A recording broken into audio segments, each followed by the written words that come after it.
It lays the predicate and the foundation for the development of a weather satellite that will permit man to determine the world's cloud layer and ultimately to control the weather, and he who controls the weather will control the world. The majority of the human population has allowed itself to be deceived through ignorance, deception, chronic apathy, or a serious lack of curiosity and questioning, all somewhat bolstered by cynicism. Consumerism rules. As long as their bellies are full and heads are filled with mindless entertainment or other gratuitous distraction, they're happy. Genetic cloning is unnecessary. Cloning has already been done. Care of the effects of mass media brainwashing. A quote by Paul A. Phillips. Another quote to consider. The problem of fake news isn't solved by hoping for a referee, but rather because we as participants, we as citizens, we as users of these services help each other. We talk, we share, we point out what is fake, we point out what is true. The answer to bad speech isn't censorship. The answer to bad speech is more speech. We have to spread the idea that critical thinking matters now more than ever. From Edward Snowden. A final quote to consider from Stuart Scott, the executive director of Scientists Warning TV and scientistswarning.org. Very simple, very inarguable.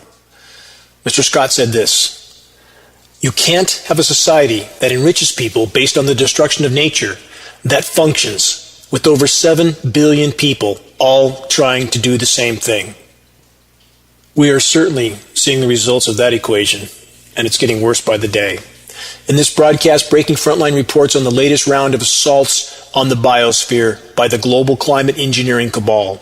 More new news on dangerous vaccines and who's funding them. Fukushima and the 5G microwave radiation assault both continue to manifest. How much more can we and the web of life take?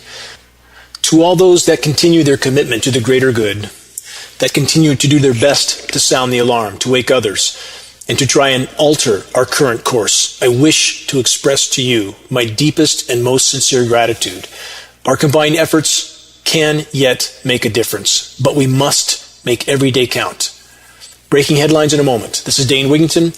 You're listening to the Global Alert News Hour, episode number 184, February 16th, 2019. This is a commercial-free program brought to you by geoengineeringwatch.org and paid for by geoengineeringwatch.org. This news hour is broadcast throughout Northern California on 1670 AM, 104.9 FM, and 105.7 FM. Saturday mornings from 6 a.m. to 7, and now rebroadcast Sunday mornings also from 6 a.m. to 7. Global Alert News is rebroadcast on the East Coast by the PRN Radio Network Wednesdays at 2 p.m. Eastern Time.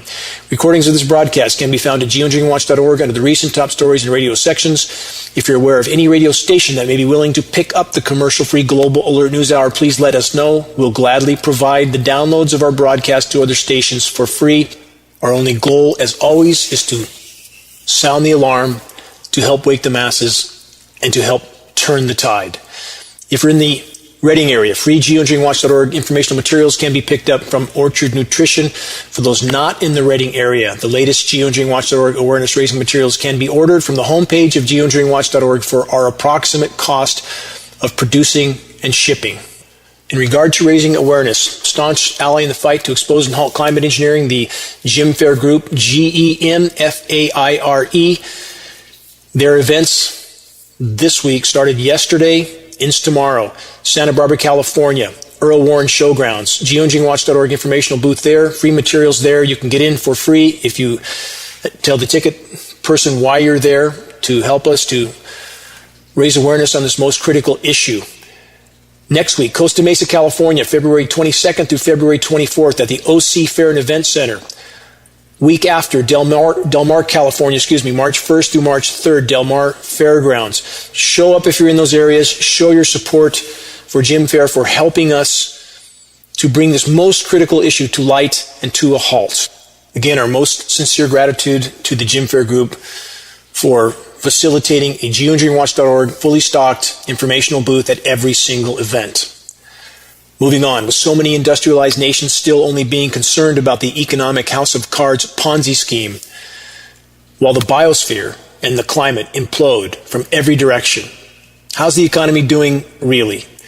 While mainstream media continues to utilize and push every imaginable divisive and distracting issue, using the most divisive and polarizing characters, here are a few headline reports that the, quote, "Make America Great Again" and "An economic miracle is taking place in the U.S."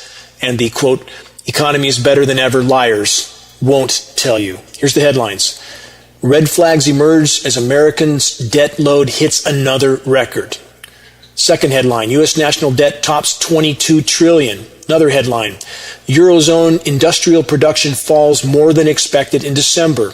Another headline, why S&P bulls should worry as the Baltic dry collapse nears worst on record. For those that don't know what the Baltic Dry Index is, it's the most untarnished economic indicator in the world. It's dry shipping overseas, and it is collapsing. Very, very big red flag there. Another headline, the corporate lemmings who rushed into mobile social media ads are running off the cliff. Another headline, shockingly weak retail sales down in December, sharpest decline since 2009. Another headline, Amazon will pay a whopping $0 in federal taxes on $11.2 billion in profits. Zero tax paid by Amazon. Now following with this headline, also related, Amazon-owned Whole Foods Market raises prices on hundreds of products, report says. Not hard to tell what's going on in that equation, is it? Another headline, Goldman Sachs says U.S. exposure to the global slump has intensified. Another headline, surge in auto loan delinquencies. Auto loans in high gear. Delinquencies in high gear. That's what that report's about. Related report, mortgage applications drop despite lower mortgage rates. Industry is baffled. They're baffled because they've been trained to believe that you can have perpetual growth on a finite planet with finite resources, a planet in which its life support systems are imploding by the day. More headlines. This one, Activision full-year forecast missed. Activision to cut nearly 800 jobs. Another headline, Union Pacific cuts 250 employees. Another 450 employees are furloughed. Another headline, central banks buy gold bullion hand over fist, most purchased since 1967. Can't eat that gold. And at some point soon, food, water, and shelter will be the bottom line. Here are more bigger picture headlines that are revealing. Israel's Netanyahu asks Arabs to, quote, advance the common interest of war with Iran. Been reporting on this for a very long time. Who is the real threat in the Middle East? And who is the dog on a leash for that threat? Who is the tail wagging the dog? The United States carrying out the bidding of other countries. And this headline makes clear who those countries are. Another headline, Pence calls on EU allies to withdraw from the nuclear deal in latest transatlantic rift, continuing to prepare for global conflict. The dying empire and its quest for resources around the globe is more dangerous than ever. Another headline, while Pompeo pouts in Poland, Putin pushes peace in Syria. Say that one fast. Another headline, Cuba says the U.S. is moving special forces, preparing Venezuelan intervention. That simply means invasion and taking over of resources. That's business as usual for the United States of America. Learn your history. Invading and or occupying and plundering nearly 100 countries in as many years, while Iran, on the other hand, that's so often demonized, has invaded no one in 230 years. That's simply history. It's not an opinion. Another headline, U.S. warns the world against buying Venezuelan oil. Again, desperation of the empire trying to install a puppet government. And we had John Bolton, I played that recording on previous broadcasts, stating on the record the takeover would be good for American companies, good for American bottom line. This is not hard to see through this. And ignoring it, for those that are ignoring this type of tyranny being carried out by our own government, that's a form of tyranny all by itself, doing nothing. Another headline, sanctions on Venezuelan and Venezuela leaves oil market scrambling for heavy crude. Final headline, Venezuela. Media find Trump's coup plan does not work. We'll see how it all plays out. It hasn't worked out very well around the rest of the world as chaos and carnage continues to escalate everywhere. We are on the fast track to a lifeless planet. Fukushima. The triple reactor total meltdown chain of nuclear volcanoes continues to spew lethal radiation into the atmosphere and the oceans, while the reactor cores continue to melt ever deeper into the layers of strata below. For the record, though corporate media would like us to forget all about Fukushima, the Fukushima nightmare is just beginning. And let's not forget about the other 400 plus nuclear power plants that are nothing more than ticking time bombs all over the world. With that in mind, consider this new headline report. U.S. nuclear energy industry asks Washington for help in international expansion. What a great idea. Let's build more nuke plants everywhere so we can be sure that no one or nothing survives. Consider and remember this. It's not just the insanity of those in power that has brought us to this very dark hour. It is the willful blindness and complacency of so many in populations. And I'm not saying everyone, not saying that. But I'm saying taken as a whole, if we are to be realistic, that is the case. It's not just those in power. They could not do what they do without the complacency and compliance of the majority in populations. And that's just simply a fact. And for those that are doing their part to change the equation, again, my deepest gratitude to you. We need more to do the same. Help us to wake others. Help us to make clear that we all have responsibility to the whole. If we stand together, we can yet make a difference. The 5G threat continues to metastasize. Listen carefully to this audio recording from former FCC chairman Tom Wheeler, by the way, who was appointed by the Barack Obama administration. Listen carefully. Changer is that 5G will use much higher frequency bands than previously thought viable for mobile broadband and other applications. Such millimeter wave signals have physical properties that are both a limitation and a strength. They tend to travel best in narrow and straight lines, and they do not go through physical objects as well. But brilliant engineers have developed new antennas that can aim and amplify signals. Now, to make this work, the 5G build-out is going to be very infrastructure intensive, requiring massive deployment of small cells. I'm confident that the actions will lead to a cornucopia of unanticipated, innovative uses and will generate tens of billions of dollars in economic activity.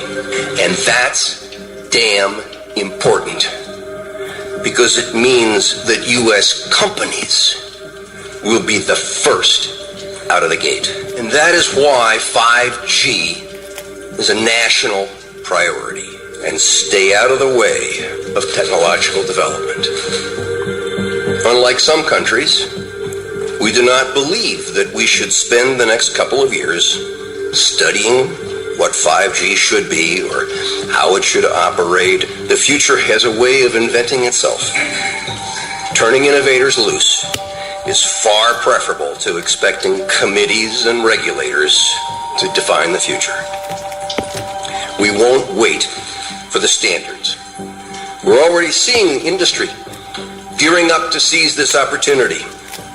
Verizon and AT&T tell us they'll begin deploying 5G trials in 2017. And the first commercial deployments they're talking about are expected in 2020. And we're not done. As part of our July 14 action, we also plan to ask for comments on opening up other high-frequency bands. Many of the high-frequency bands that we will make available for 5G currently have some satellite users, as well as some Defense Department applications, or at least the possibility of future satellite and defense users. This means sharing will be required between satellite and terrestrial wireless, an issue that is especially relevant in the 28 gigahertz band.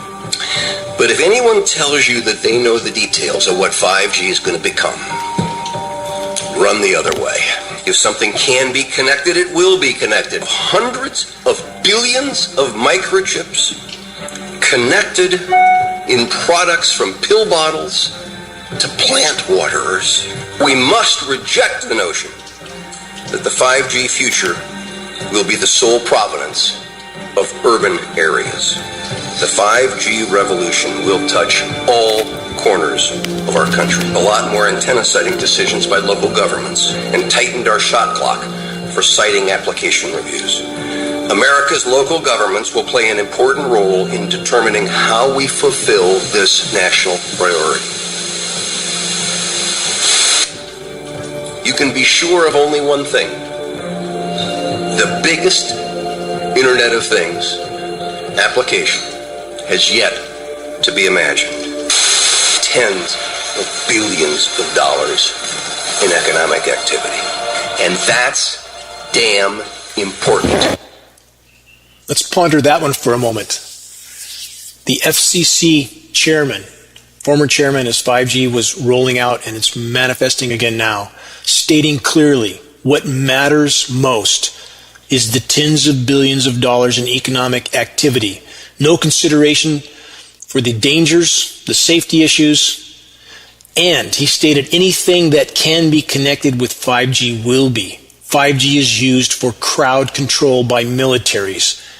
It's not hard to connect these dots. We have the clinically insane running the planet. And it doesn't matter which administration we're talking about. It only gets worse. It has only gotten worse. So for those who are still caught up in the manufactured political theater of the absurd, stand back and see the forest from the trees. Please, while there's still anything left to salvage. Changing gears for a moment, the YouTube and Facebook censorship of important information and geoengineeringwatch.org data and posts continues. Please try to utilize other search engines like Bing or DuckDuckGo. I'm not saying they're perfect, but they're much better than Google and YouTube. Many of our YouTube subscribers are complaining to us that they are not getting notified of our posts or they are being unsubscribed by YouTube. To be sure you receive our posts, please check to see if YouTube has, for any reason, unsubscribed you. Please resubscribe. Environmental groups, organizations, sources, and sites are continuing to show a complete absence of courage, with few exceptions. All major environmental organizations continue to pretend the climate engineering elephant in the sky isn't really there. What's happening to our planet? Well, so many so far have been able to go about their lives as if nothing is wrong. The darkening of the horizon is continuing to accelerate. Let's get back to some reality headlines. How bad is it? Consider this new report from the UK Guardian and other sources. This is new. This sounds like a repeat to some people. It's not. These are new headlines every week, and this is the point at which I've stated for so many years would come when the severity of what's unfolding can no longer be hidden. Here's the headline. Plummeting insect numbers threaten, quote, the collapse of nature.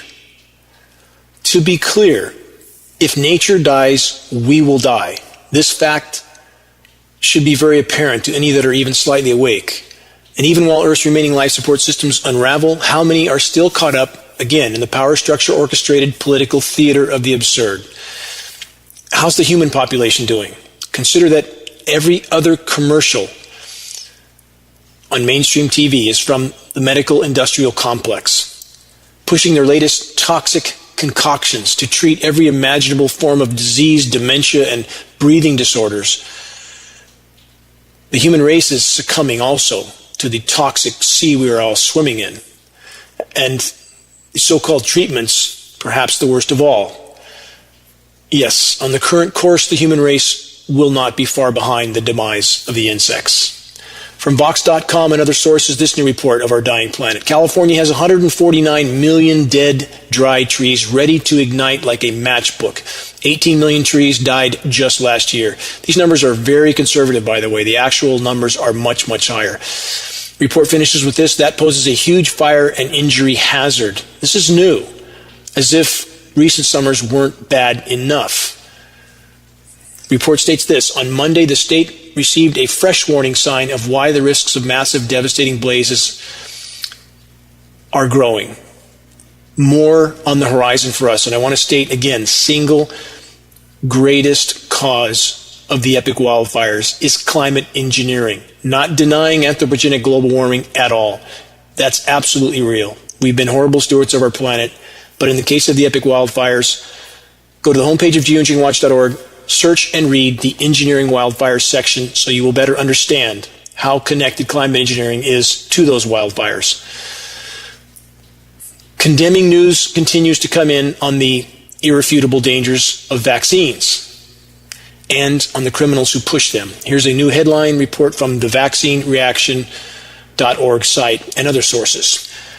Here's the headline. The vaccine industry drives big philanthropy, big media, and government agencies. No surprise there. Today, from the report, today everybody knows somebody who was healthy, who got vaccinated, and was never healthy again. The people whose lives are being impacted by business deals between governments, big pharma, and big philanthropy increasingly are being marginalized in the top-down public policy-making process by wealthy and powerful institutions in society that are financing the global multi-billion-dollar vaccine industry. This is evident when people who raise their voices to ask for better vaccine science and more humane public health policies are demonized, discriminated against, and punished by those in control of the wealthy and powerful institutions in question. A system that will not bend will break. The responsibility for the crisis of trust in the global vaccination system lies squarely at the feet of those who operate the system and refuse to acknowledge the suffering of people harmed by vaccines.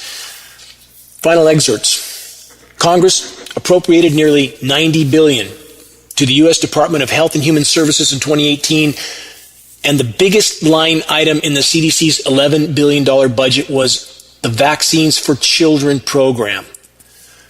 Imagine that. Toxic vaccines, about 70 are administered to our children by the time they're out of high school. 70. Is it any wonder society is ceasing to function? Autism is off the scale. Final statements. It is clear that the mass media communications today are being controlled by corporations financially tied to the pharmaceutical industrial complex and influenced by powerful political institutions in society. It goes a long way to explaining why mainstream media outlets have been nearly united in attacking parents and physicians who defend the ethical principle of informed consent, including informed consent to vaccinations, and are willing to call for vaccine experiments to be severely restricted or eliminated. Why wouldn't we want this? Why wouldn't we want to have informed consent? Why are we being deprived of that? Because the agendas behind vaccinations are not about the common good. That is an absolute glaring lie, as much as the, quote, condensation trail narrative is a blatant glaring lie. So many lies. Lies about so many aspects of our reality. The orchestrated Truman Show, which we all find ourselves in, which we won't be in much longer, by the way, if we stay on this current course. It's up to us. It's up to us. We're the ones we've been waiting for. We must wake the population. Only then can we change course. Only when we reach our military brothers and sisters that are so far, the majority of whom, not looking at reality, only following orders blindly. That must change. It must change. Back to our current environmental conditions, living off-grid with wind, solar, and hydro, I can say definitively, without speculation, there is less of each overall. This doesn't mean there's no wind, doesn't mean there's no rain, doesn't mean there's no sun. It means overall there is less of all three. I know that without speculation because I am producing far less power off those three forms of renewable energy. And it's not just me. You have commercial solar plants producing far less than their designed criteria because they're not getting enough sun. You have hydro plants around the globe not producing nearly what they should and did. We have less wind being produced. And all of these elements, a direct result of climate engineering, filling the sky with light scattering particles that reduces overall precipitation, of course reduces the sunshine, and reduces wind. What's the environment to do with such changes? It's not just us about producing renewable energy. What's the environment doing? What's this doing to the creatures that are yet surviving on our planet? At my window where I work on this fight every single day, outside my window, a hoarse tree frog can still be heard, even through the snow we just had. Why is a tree frog out when there's snow on the ground? because it's not very cold. That's why. It shouldn't have snowed to begin with. I posted a video yesterday outlining this completely engineered snowstorm in Northern California with radar animations and other data.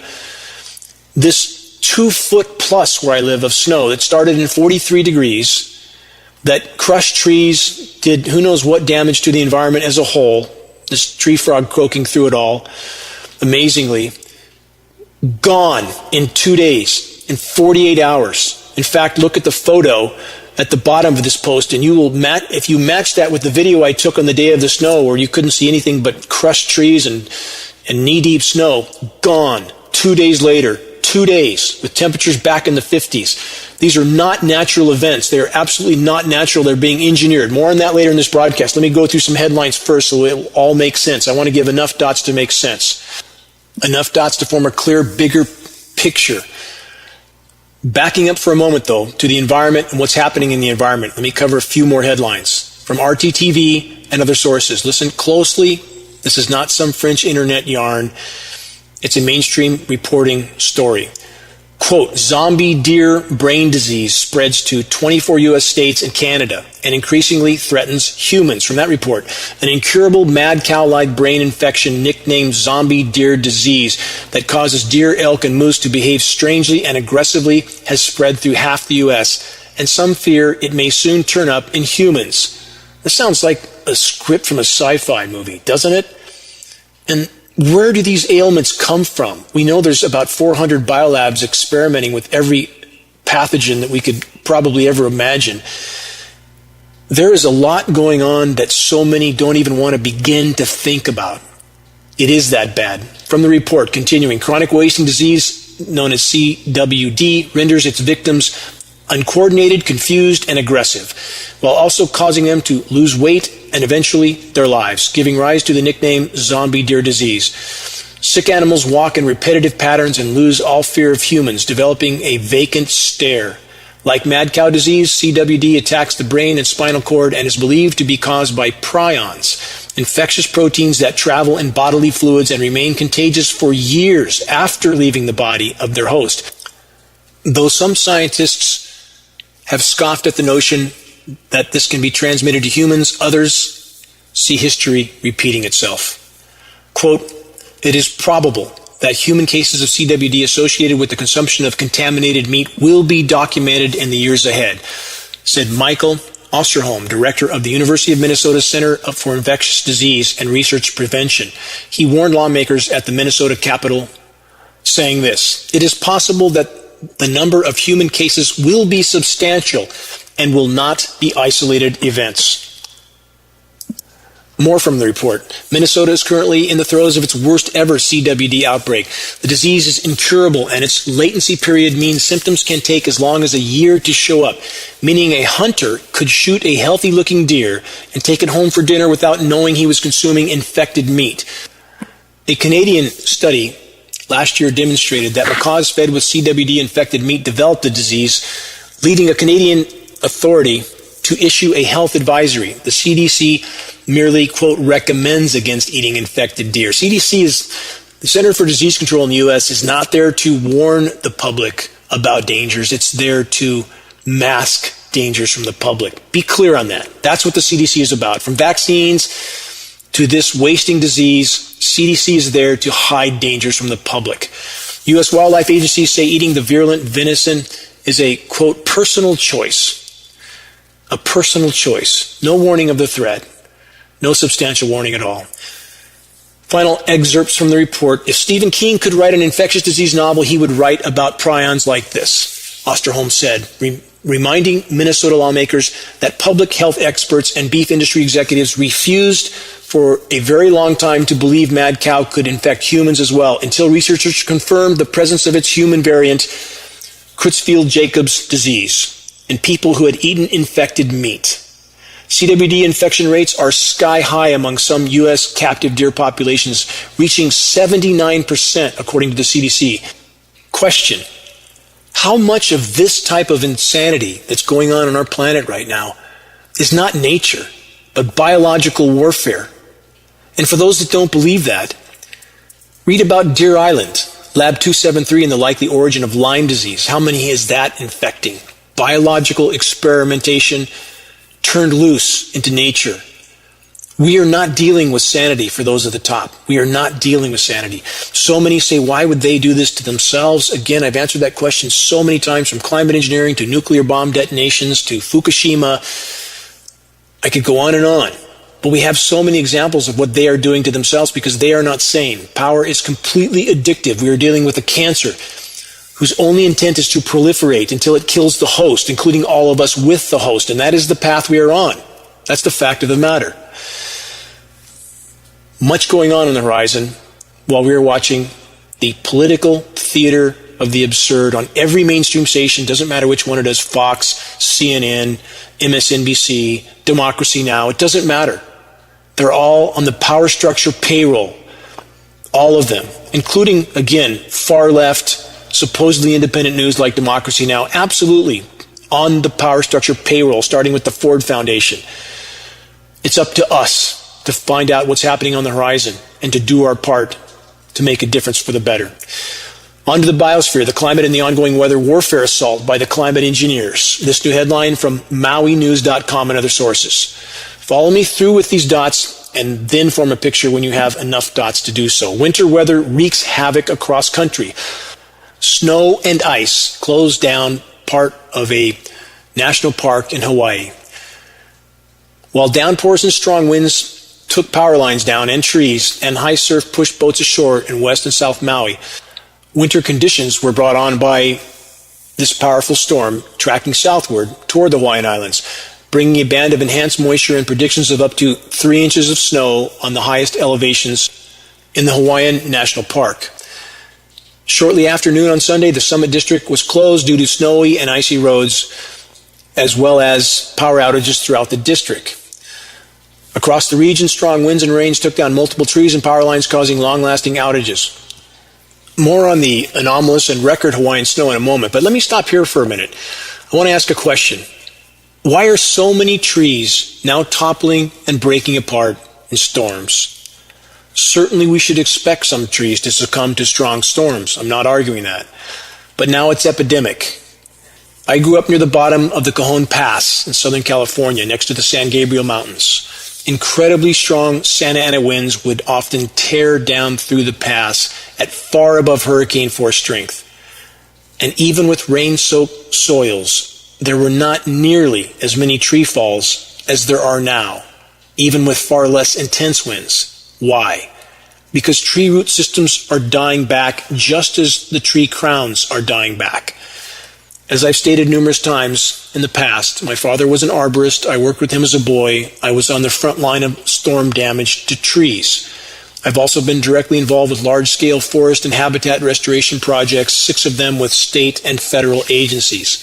Again, the tree falls are getting rapidly worse. The highly toxic, bioavailable heavy metal and chemical fallout from the climate engineering operations is devastating soils, soil microbes, and thus tree roots. We have peer-reviewed study to prove this. In the case of aluminum, which is a primary element in climate engineering patents, primary element showing up in lab tests we have from all over the globe, it's saturating and loading soils, and peer-reviewed study proves that in the case of aluminum, roots sense this toxin and shut down nutrient uptake, causing the tree to die a slow, protracted death. It's happening. The bottom line, Earth's remaining trees are not only dying from the top down, they are dying from the bottom up.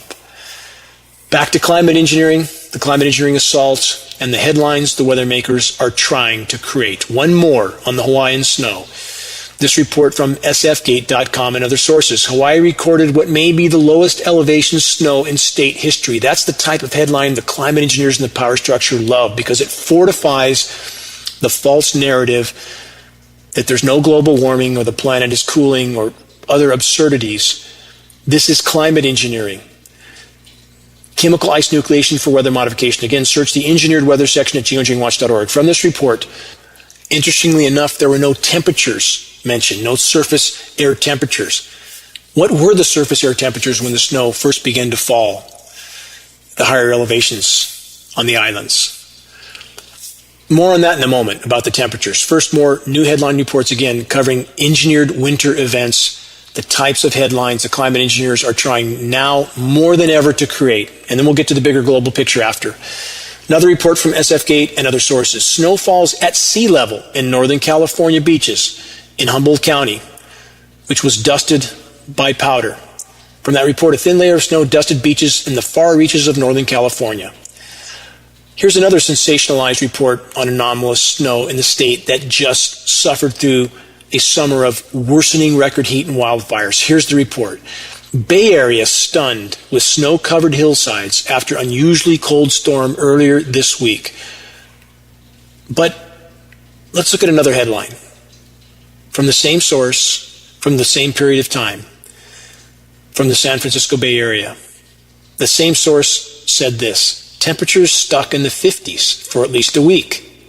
Question: why is all this snow falling at temperatures so far above freezing? And as the chemical ice nucleation process continues, it creates a cold layer at the ground. Thermometers eventually drop. You put ice in an ice chest, the temperatures are going to go down. Cold air settles, just like the open freezer in a market. Everything's frozen with no top on the freezer because the cold air sits on the ground. That is not indicative of the overall climate. It simply creates headlines and confusion and division in the population, which serves the power structure very well, while the planet descends into an abrupt climate collapse, total meltdown, accelerating by the day. And there'll be no hiding that much longer. They can chemically nucleate all the snow anomalies they want. It won't mask what's coming for much longer. And paradoxically, every climate engineering operation, every chemically nucleated cool down they carry out worsens the overall warming of the planet. And you can see the patents on chemical ice nucleation. You can see articles from Popular Science, from Fox News that covered the Chinese scientists doing this in China. Anybody can search that online. The data is there. For any that want to know the truth, the data is there. Another headline from AccuWeather.com, this report, sensationalizing, again, chemical ice nucleated, engineered winter weather whiplash. Here's the headline. Snow makes a rare appearance in Las Vegas. From that report, snowflakes made a rare appearance in Las Vegas as cold air plunged into the deserts of the southwest United States on Sunday. Residents and visitors, this is Sunday last week, of course, residents and visitors across the city flocked to social media to post photos and videos of the rare event. Las Vegas recorded a high temperature of 57 degrees Fahrenheit that day, Sunday afternoon, but a cold front passed through the area during the evening hours and sent temperatures tumbling into the 30s. Remember that data. Again, nearly 60 degrees to snow in only hours in Las Vegas. But it is winter in the Northern Hemisphere, right? Even though surface temperatures are now often far above freezing when snow or some kind of frozen something begins to fall, then it must be cold and wintry, right? That's exactly the mindset the weather makers want to instill in the population. What about the other side of the world, where it's currently the middle of summer? Tasmania has been decimated with record heat and record wildfires. And there's the southernmost tip of South America, only 700 miles from Antarctica, which just shattered heat records with temperatures above 90 degrees. And what about Australia? That's been burning to the ground with record-shattering heat. Warmest January ever recorded. Here's a headline from multiple sources in Australian media. This headline report of the ongoing heat and off-the-rails weather. After record-breaking summer in New South Wales, a hotter-than-average autumn is predicted. New South Wales is on track to have a warmer than average days and nights in the coming months, the Bureau of Meteorology says. The prediction comes off the back of two record-breaking summer months, with February also looking to record far above average temperatures. Another headline from abc.net.au. This is ABC Australia. This new report, which is just another chapter in the accelerating incineration of the land down under. Here's the headlines. Australian residents in shock after bushfires destroy 20 homes across New South Wales. In that report, the New South Wales Rural Fire Service has upgraded an out-of-control bushfire in the state's north to emergency warning level as properties come under threat. With all that in mind, this new headline report from theworldnews.net and other sources. Let's switch gears completely. The weather whiplash that can be created by the climate engineers. Consider how many reports we've been over about the incineration of Australia, Tasmania. Now consider this. Again, this report from theworldnews.net and other sources. Snow in summer, ? That's Melbourne. That's what the report stated. It said this: it may still be summer, but a vigorous cold front could leave Victoria's alpine ranges with a dusting of snow. From wildfires, record heat, to snow in summer. Doesn't say what temperature that snow is falling at, though, does it? Or at least started to fall at. And this report from abc.net.au. A remarkable end to the fires. Snow falls in parts of Tasmania as fires still smolder. Tasmania has received its first snow of the year, and it's falling in areas that were threatened by fierce brush fires only last week. Continuing. Now consider this headline from sciencealert.com and other sources. It seems weather cataclysms can now be predicted months in advance. But how can that be? Aren't we really talking about the scheduled weather? That's exactly what we're talking about. More on that in a moment. AccuWeather is now issuing 90-day forecasts, and meteorologists are pissed. That's not my words. Those are the headlines. As I've already covered in previous broadcasts, the nation's so-called weather forecasters are reading scripts. In fact, the nation's weathermen have a federal gag order on them, an illegal federal gag order. The scripts are passed down from the top, ultimately all the way to the local meteorologist levels. Contractors like Raytheon engineering the weather and passing down the scripts. And the Freedom of Information Act request that our attorneys have already received from the lawsuit we filed against the Department of Commerce to force NOAA to release this information to us prove that meteorologists are reading scripts. Not my opinion. It's fact. Let's continue on this same theme. Keep in mind, a primary objective of the climate engineers is to create anomalous cool-down zones via jet stream manipulation and patented processes of chemical ice nucleation. When the weather makers can whip up some winter weather whiplash anomalies, the power structure-controlled media takes over and sensationalizes the event. Thus, the public's confusion and division in regard to the true state of climate implosion is further fueled. So on that note, consider this new headline report from Scientific American and other sources. Here's the headline: How climate change may affect, quote, winter weather whiplash. Wild swings from pipe-bursting cold to spring-like warmth seem to be on the rise. Winter weather whiplash. This is a brand new report from Scientific American. How many times has geoengineeringwatch.org and our articles and posts over how many years used that exact term? Except Scientific American, instead of saying climate engineering is creating winter weather whiplash, it's all just some sort of natural phenomenon they would like you to believe, stating it's just climate change. The term they used, by the way, which was implemented in 1998, when climate engineering was really radically ramped up, and the climate engineers knew they were going to be creating these winter weather or weather whiplash effects, period. So they had to have a term that made people accept that. So they changed from global warming to climate change and peddled the false notion that we should expect radical cool-down events along with global warming, which is not true. So follow me through with this article. It states this: there is nothing like a wave of wacky weather to spark discussions about climate change. No mention of climate engineering, of course. They continue. In the last weeks, temperatures in the Midwest and Northeast have swung wildly from bone-chilling cold to unseasonably warm, record high. It's not just... Notice how the semantics here. It's bone-chilling cold, but just unseasonably warm. They don't say slightly colder than normal to record high temperatures, because that would give a different impression, wouldn't it? They say bone-chilling cold to unseasonably warm, all part of the programming. In some places jumping more than 50 degrees Fahrenheit in the span of just a few days. That's false too. Some places moved nearly 100-degree change in a few days. It's a case of weather whiplash, a sudden shift from one set of weather conditions to another, and now experts are questioning whether the changing climate may affect some kinds of winter whiplash events. What a blatant, glaring lie to cover the tracks of the climate engineers. They continue. In recent years, scientists have proposed that climate change may drive an increase in weather whiplash in some parts of the United States. Keep listening. This plugs in with a lot that I've already reported in previous broadcasts. Reports like this are simply trying to condition the population to accept whatever climate calamity befalls them as being some natural phenomenon and not a result of climate engineering. That's what these reports are about. The report continues. One 2018 paper, for instance, suggests that California will see an increase in both extremely wet and extremely dry weather. As a result, the state will experience an increase in the frequency with which an extremely wet year follows an extremely dry one. For now, there's no formal scientific definition of a weather whiplash event. They seem very fond of this term that we've used for how many years.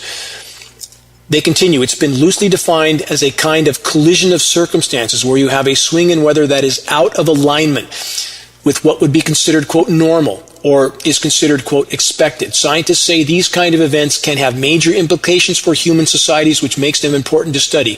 Rapid shifts from freezing to thawing conditions, for instance, can raise the risk of bursting pipes, sudden floods from melting snow and ice, and other infrastructure damage. They can also confuse or disrupt plant growth and threaten agricultural yields.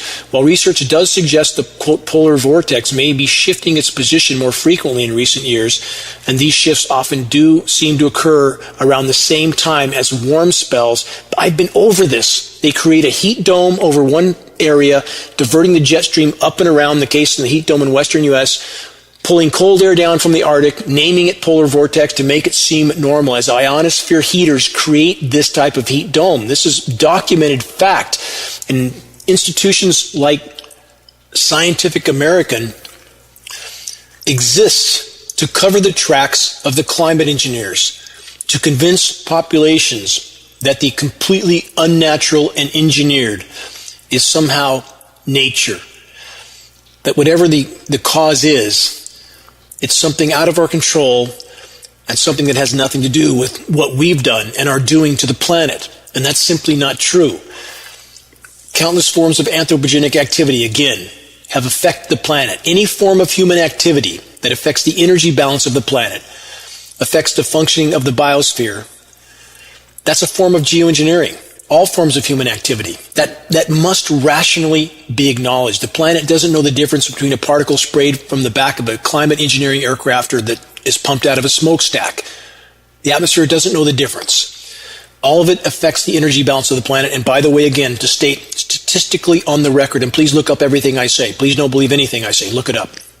The planet is warming right now at the statistical rate, the heat equivalent, the thermal energy equivalent of 4 to 5 Hiroshima bomb detonations per second, 400,000 per day. That's how fast the planet's warming. Most of it's going into the oceans. And we have the type of anomalous engineered winter events that create theatrical headlines, like I just went over, that are used to convince the population that in fact, perhaps it's not heating. Perhaps the scientists are confused. Perhaps the statistical fact that we've just passed the 409th consecutive month of above normal global temperatures is wrong. And people, how soon they forget the type of summers we've had in Northern California that are happening all over the globe. Record heat, record fires to suddenly snow, even in summer in the southern hemisphere right now, as we just saw. But this can't be continued. Every single climate engineering operation pounds another nail into our collective coffins, while we have, again, institutions like Scientific American, pretending that they don't know what's going on, that they have no idea why things are the way they are. On that note, continuing from the Scientific American report, models have generally been unable to establish a causal link between the two. This is the jet stream behavior. As a result, some scientists believe that other factors must be at play. I wonder what those factors are. The report continues, between background climate warming, heat waves, and the cold bursts from the polar vortex, which is nothing more than engineered cool down, we have a kind of tug of war. You've been over that article at geoengineeringwatch.org. Also, climate engineering creating tug-of-war in weather. For now, whatever the causes, as if they don't know, temperature fluctuations may be on the rise. A paper published in 2016 found that variability in winter temperatures have increased across the northern hemisphere. Now listen to the rest of this report. Across the northern hemisphere's middle latitude regions in recent years. It's a finding that would seem, quote, contrary to expectations. This is the most important part of this report. It states, as modeling studies generally predict that temperature variability, or the extent to which temperatures tend to fluctuate up and down, should actually decline worldwide in a warming world. Listen to that again. The studies state that temperature fluctuations up and down should actually decline worldwide in a warming world, not increase. Final excerpts from this report. On a global scale, across all seasons, this seems to be the case, or at least variability isn't increasing. At least one study has suggested that average global temperature variability has remained fairly flat over the last few decades. But the study points out that zooming into specific regions may yield different results. In parts of Europe, these are the most populated parts of Europe, by the way, and North America, for instance, variability does seem to be increasing. I've been over that again and again and again. And the post I put up yesterday at geoengineeringwatch.org about the engineered winter weather whiplash outlines this. The most anomalously less warm place over year after year in the entire world is the most populated portions of North America. And that is not a coincidence. That is climate engineering, period. That is engineered cool downs with chemical ice nucleation for weather modification. They swing the pendulum from the east coast to the west coast, while one coast is subjected to an engineered cool down scenario. The other coast is far above normal temperatures, and then the pendulum swings back because generally they don't have enough resources to cool the entire country at once. But look at the GISS departure from normal temperature maps posted on the article we put up yesterday and many other articles that show the most anomalously less warm place in the entire world is the most populated portions of the United States. That is not a coincidence. Final statement from the Scientific American report. Across the board, whether winter whiplash events increase or decrease with global warming seems to depend on the exact type of event, the location, and in some cases, the influence of certain climate factors that scientists are still investigating. Still investigating. Because they are not allowed to acknowledge the climate engineering elephant in the sky. Total betrayal by so many in academia. Total betrayal. When will that end? When there's nothing left? If you're in academia, please, I beg you, reach out to us. If you have any means of helping us expose the climate engineering insanity, please reach out to us at geoengineeringwatch.org. We are working with other academicians that have shown that courage already. We're working with them behind the scenes, but we need more help. Please, please, do the right thing. Reach out to us. Again, engineered winter weather whiplash has just been inflicted upon Northern California. How many will even stop to consider how anomalous the recent snows have been? And often at far above freezing temperatures. In my location east of Lake Shasta this week, in spite of no predictions of snow, we were pummeled with over 2 feet. It started falling at 43 degrees. The temperatures never got to freezing in my location, not before, not during, or after. Crushing heavy wet snow fell that toppled trees and in my case, the canopy of my duck pen. I was up all night trying to save trees and ducks. All I could hear was toppling trees and an off and on parade of jets flying overhead. I managed to save many trees by repeatedly beating the unnatural concrete-like snow off of them. I was able to save all my children's ducks, including Bucky, by spending a considerable amount of time with them in their pen, trying to hold up the canopy from snow avalanches cascading off the overhanging oak tree.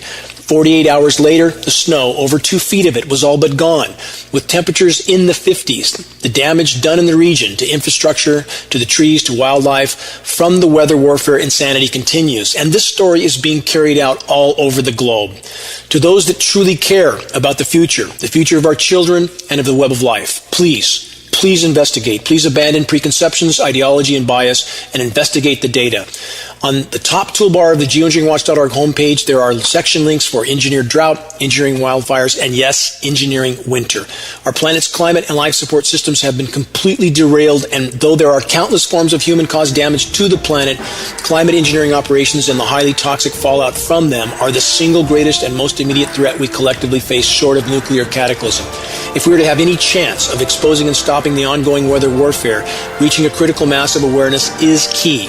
That effort will take all of us. Details and activist instructions are on the homepage of geoengineeringwatch.org. Share credible data from a credible source. Make your voice heard.